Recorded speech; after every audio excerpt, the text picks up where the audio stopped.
आजकल बड़े अजीबो-गरीब हादसे मेरे साथ हो रहे थे। एक दिन मेरे पति रात को घर नहीं आए थे। मैं सोई हुई थी जब मुझे महसूस हुआ कि मेरे कमरे में कोई है। मैं उठी और लाइट जलाई तो मैंने कमरे की खिड़की खुली देखकर फौरन उठकर मैं वहां गई तो देखा वहां कोई नहीं था। मैंने वापस खिड़की बंद की और सोने के लिए बेड पर जाने ही लगी थी कि जब कमरे का दरवाजा खुला हुआ मिला। कमरे से बाहर आकर देखा तो घर के लाउंज की लाइट जल रही थी। मैं ये देखकर डर गई क्योंकि मैं सारी लाइट बंद करके फिर कमरे में गई थी। फिर सोचा शायद आज मैंने बंद ना की हो। मैं लाइट बंद करके वापस कमरे में आकर सो गई। सुबह आँख खुली तो देखा मेरे हस्बैंड भी सो रहे थे। न जाने वो कब आए थे, किस वक्त आए थे, मुझे मालूम ही नहीं हुआ क्योंकि मेरे हस्बैंड बहुत बड़े बिजनेसमैन थे। वो अक्सर रात को देर से घर वापस आते थे, कभी कभी तो घर ही नहीं आते थे। मैं उनसे पूछती तो वो कहते काम की वजह से बिजी हूँ और काम की व्यवस्था का बहाना बनाकर टाल देते। फिर मैंने पूछना ही छोड़ दिया। सोचा कि बिजनेसमैन है, बिजी होंगे। फिर कुछ दिन से होने वाले हादसों ने मेरी जिंदगी बदल कर रख दी थी। उस दिन मैंने मशीन लगाकर कपड़े धोए थे और उनको बालकनी में सुखा रही थी कि तभी ऊपर वाले फ्लोर से एक दुपट्टा सीधा मेरी बालकनी में आकर गिरा था। मैंने उस दुपट्टे को उठाया। वो लाल रंग का दुपट्टा था। मैं समझ गई ये ऊपर वालों के घर की तरफ से है, इसलिए दुपट्टा लेकर उनके घर चली गई। दरवाजे पर बेल बजाई तो एक आदमी ने दरवाजा खोला और मुझे घूरने लगा। शायद उसे मेरा आना पसंद न आया था।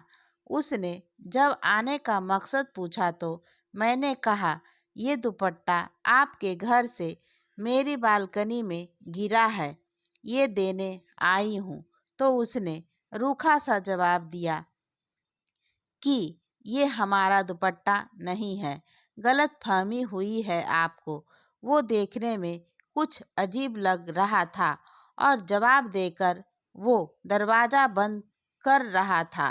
तभी मैंने उनको बुलाया कि मेरी बात तो सुने, ये आप ही के घर से गिरा है। आप अपनी वाइफ को बुला दे, उन्हें पता होगा। मेरे कहने पर वो इंसान मुझे घूरने लगा। उसी वक्त दरवाजे पर एक औरत आई।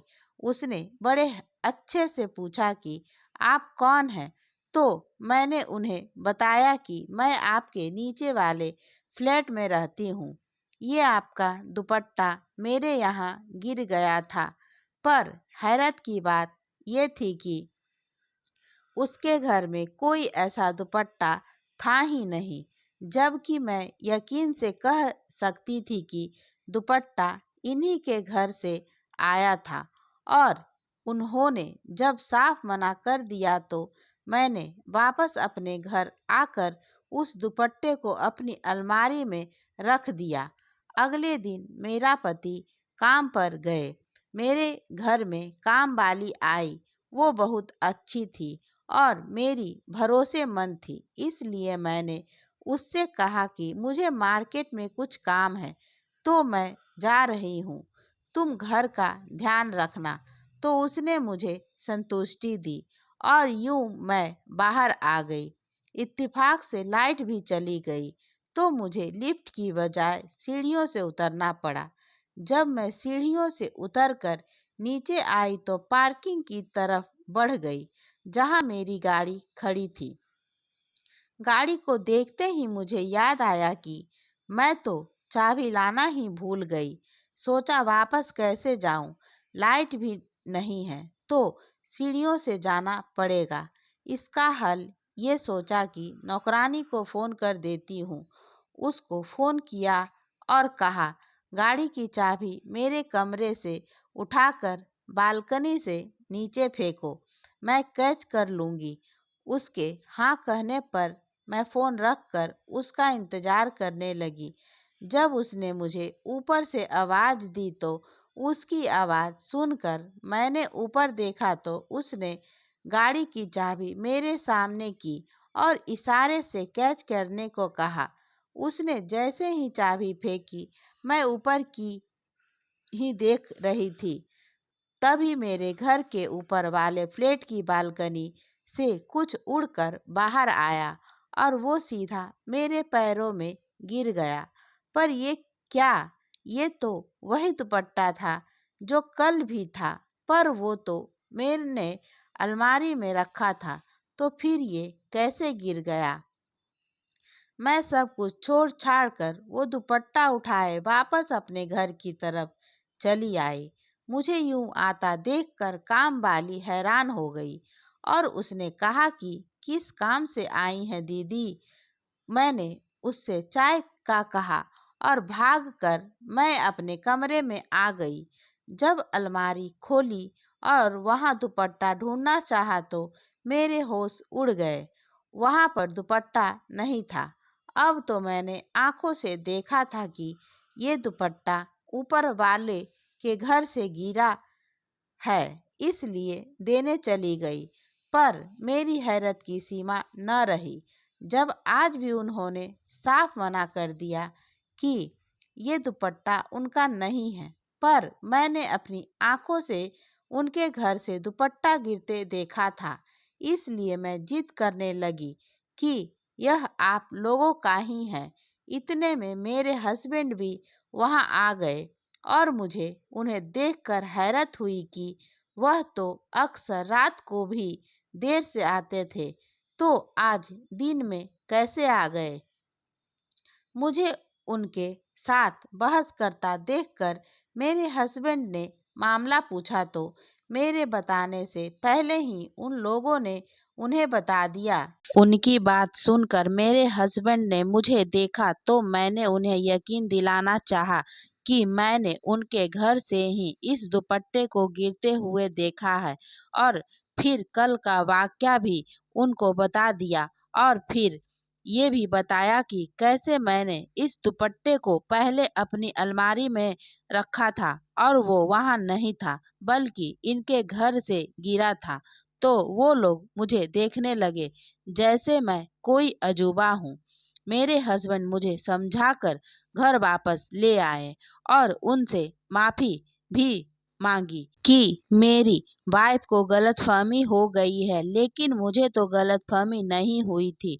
उनसे मैं सच कह रही थी, लेकिन वो क्यों मेरी बात का यकीन नहीं कर रहे थे। घर आकर भी मेरे हस्बैंड ने मुझे डांटा कि मुझे क्या जरूरत थी उनसे बहस करने की।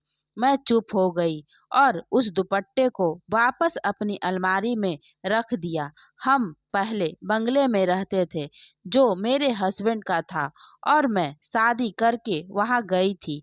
मेरा नाम प्राची है जबकि मेरे हस्बैंड का नाम कुणाल है। हमारी शादी घर वालों की मर्जी से हुई थी। घर में उनके एक वो और एक उनकी बहन थी जिनकी वजह से ये रिश्ता हुआ था। हम पहले एक ही शहर में रहते थे, फिर अचानक मेरे हस्बैंड ने शादी के कुछ महीने बाद वो घर बेच दिया और मुझे दूसरे शहर ले आए, ये कहकर अब हम यहीं रहेंगे। मैंने अपना सारा बिजनेस इसी शहर में सेट कर दिया है।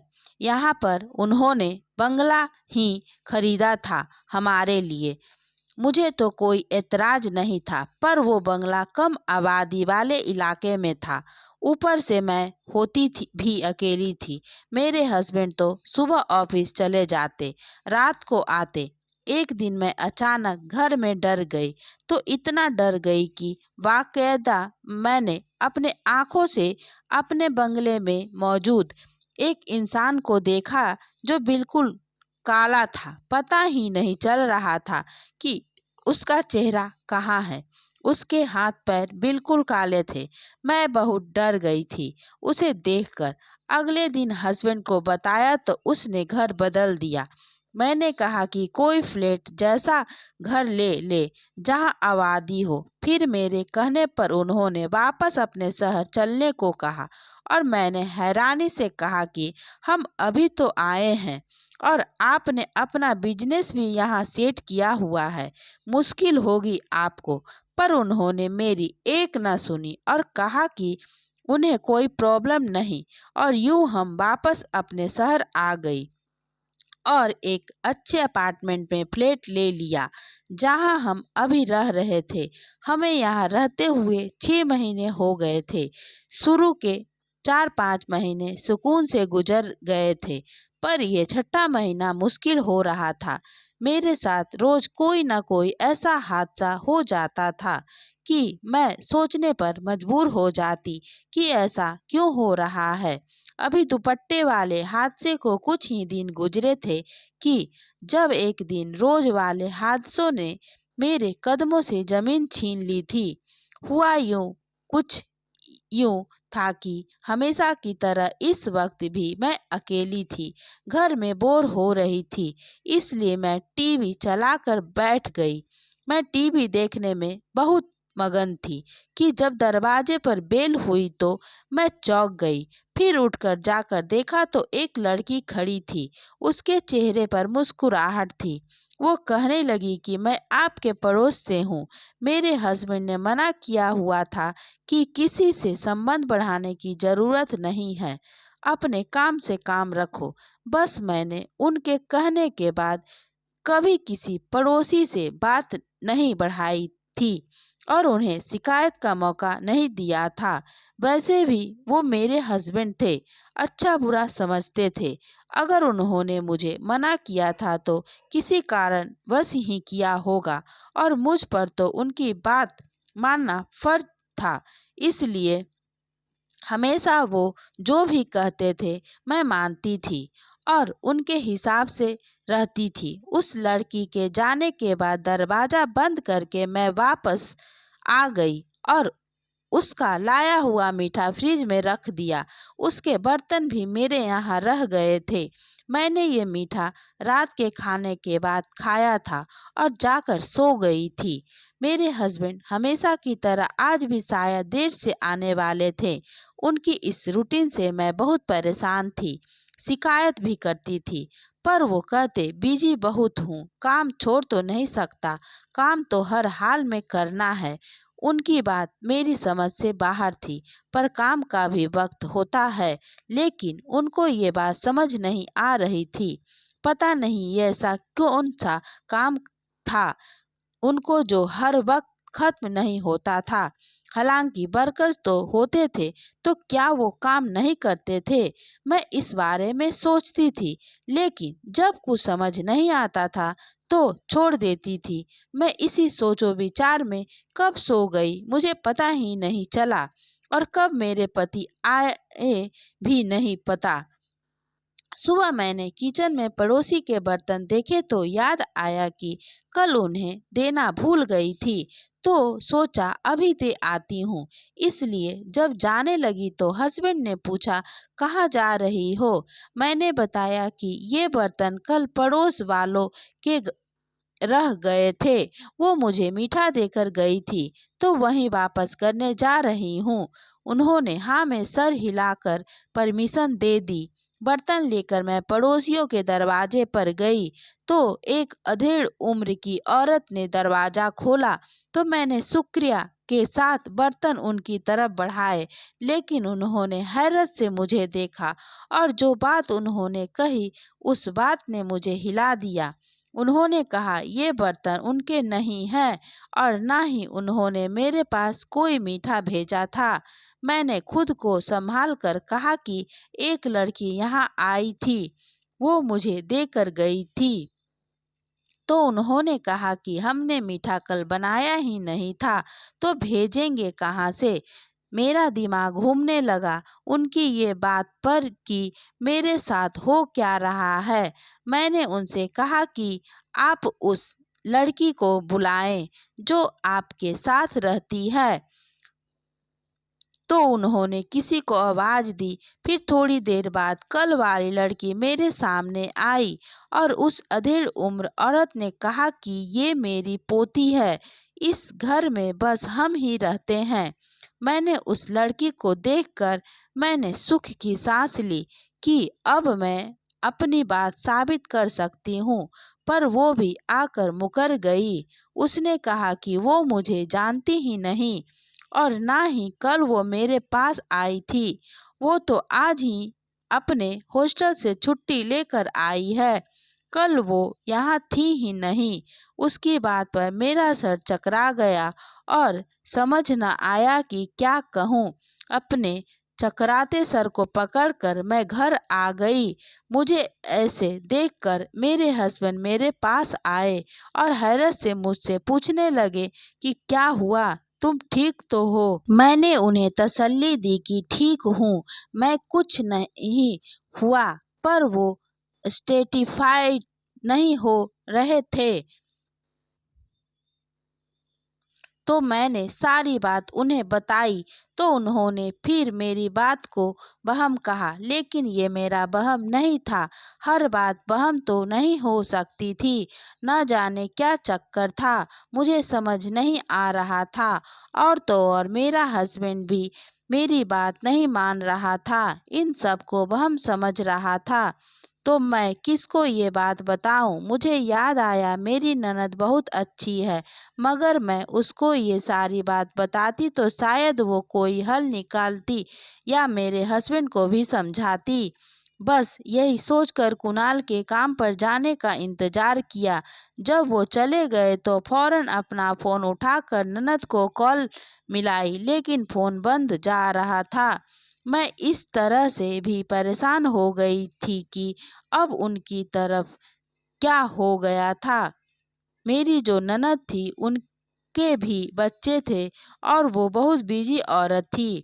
मैं जब भी उनके घर गई तो वो मुझे मिलती ही नहीं थी, कहीं न कहीं गई हुई होती। हस्बैंड से पूछती तो कहते थे कि वो सोशल वर्कर है, वो तो घर में कम होती है और इनके बच्चे भी स्कूल कॉलेज गए हुए होते हैं। उनके घर का ताला लगा होता था, जिसकी वजह से मैं मायूस होकर लौट आती थी। और आज तो उनका नंबर भी बंद था। अपने भाई की तरह लगता है वो भी रात को घर लौटती होगी।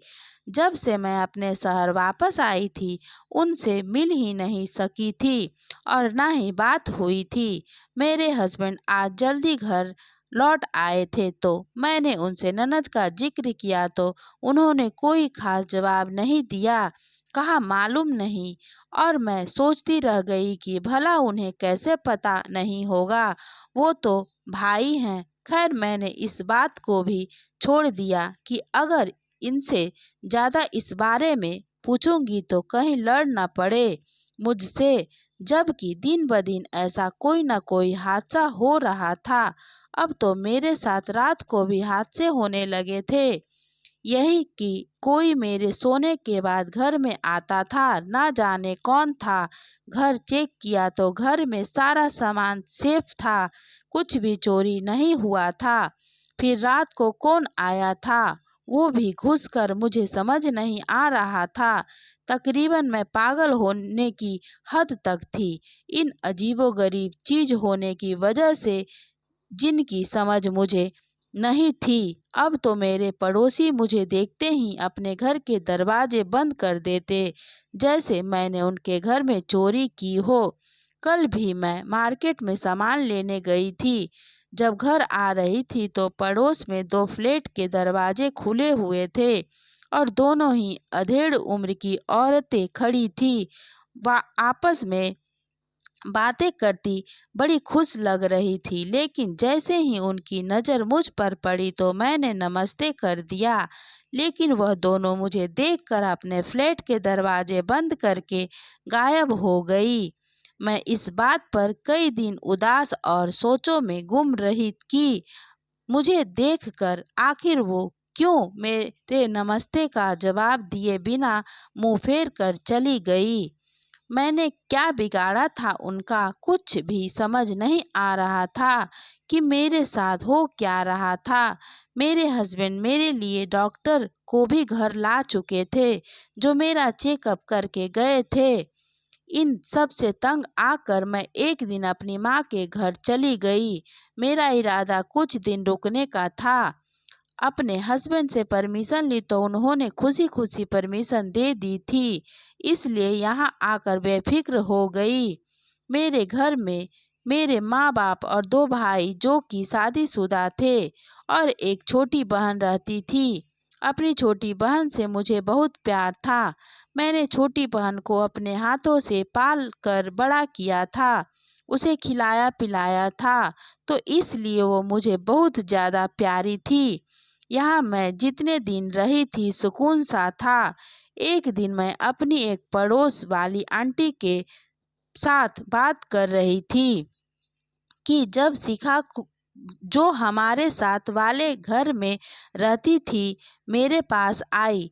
आज उसने वेज पुलाव बनाया था जो मुझे पसंद था, तो देने चली आई।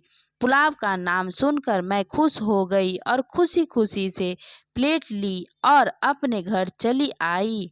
मैंने चुपचाप आंगन में बैठकर वो वेज पुलाव खाया और अपने कमरे में चली गई।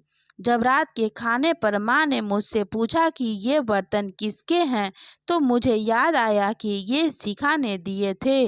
मैंने माँ को शिखा का बताया तो माँ ने कहा वो देने आई थी, और माँ बर्तन लिए वहाँ से चली गई। जब माँ घर वापस आई तो वह काफ़ी गुस्से में थी। मेरे पूछने पर जब उन्होंने जो बात बताई उसने मेरे ऊपर आसमान गिरा दिया था। शिखा ने कहा आज उसने वेज पुलाव बनाया ही नहीं था तो तुम्हें वो कैसे देती, और ये बर्तन उसके नहीं क्योंकि उसने तुम्हें नहीं दी। मुझे हैरत हुई। मैं फौरन में पड़ोस वाली आंटी के पास गई। वो तो तब मौजूद थी जब शिखा ने पुलाव दिया था, पर यहाँ भी मेरे होश उड़ गए जब उस आंटी ने मना कर दिया कि शिखा आई ही नहीं थी, तुम्हें भूख लगी थी, ये कहकर तुम अंदर चली गई थी। उनकी बात पर मैंने अपने दिमाग पर जोर दिया। मुझे कहीं भी ये याद नहीं आ रहा था कि मैंने ऐसा कहा हो। मैंने लाख यकीन दिलाया घर वालों को, पर वो मुझे पागल कह रहे थे। मैंने उनको अपने घर में होने वाले हादसे भी बता दिए ताकि वो यकीन करे, पर माँ ने मुझे समझाना शुरू कर दिया कि अच्छे डॉक्टर से इलाज करवाओ, ये पागलों जैसी हरकतें कर रही हो, कल को हस्बैंड भी घर से निकाल देगा। माँ की बात पर उन्हें देखती रह गई कि वो मुझ पर यकीन करने की बजाय मुझे गलत कह रही थी। ऐसा क्यों था? कोई मुझ पर यकीन नहीं कर रहा था कि मेरे साथ ऐसे अजीबोगरीब हादसे हो रहे हैं। कोई भी मेरी बात पर यकीन करने को तैयार नहीं था, इसलिए क्या करती कुछ मालूम नहीं था। बड़ी मुश्किल से वो रात मैंने गुजारी। यहाँ सुकून से सोई थी। अपने घर तो रात को भी धड़का लगा रहता था, इसलिए यहाँ बेफिक्री से मैं सोई हुई थी। मैं जैसे ही नींद में से उठी तो माँ मेरे कमरे में आई और मुझसे मेरी तबीयत पूछने लगी। मैंने कहा कि ठीक हूँ, पर उन्होंने किसी डॉक्टर को बुलाया था मेरे लिए जिससे मेरा चेकअप करवाना था। मैं चुपचाप इस पर राजी हो गई और डॉक्टर मेरा चेकअप करके चले गए। अब मैं वापस अपने घर आ गई थी किसी काम की वजह से। मैं जैसे ही अपने घर पर पहुंची, वहां का दृश्य देखकर मुझे ऐसा लगा कि जैसे किसी ने मेरी आत्मा मेरे जिस्म से अलग कर दी हो।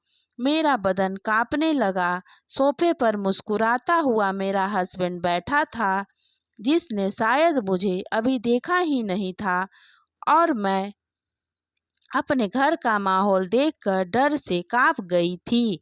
पूरा कमरा हथियार से भरा पड़ा था और मेरे हस्बैंड के भी हाथ में एक बड़ा हथियार था, और वो अपने साथ बैठे इंसान से बातों में बिजी थे।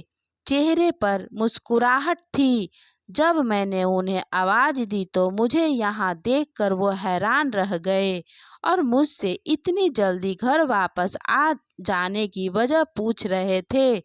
मैंने अफसोस भरी नज़र उन पर डाली और अपनी बात पूछी कि यह क्या हो रहा है, पर उन्होंने कहा कि तुम दूसरे कमरे में चली जाओ। लेकिन मैं उस वक्त गुस्से में थी, वहीं खड़ी रही और उनसे बार-बार सवाल करती रही।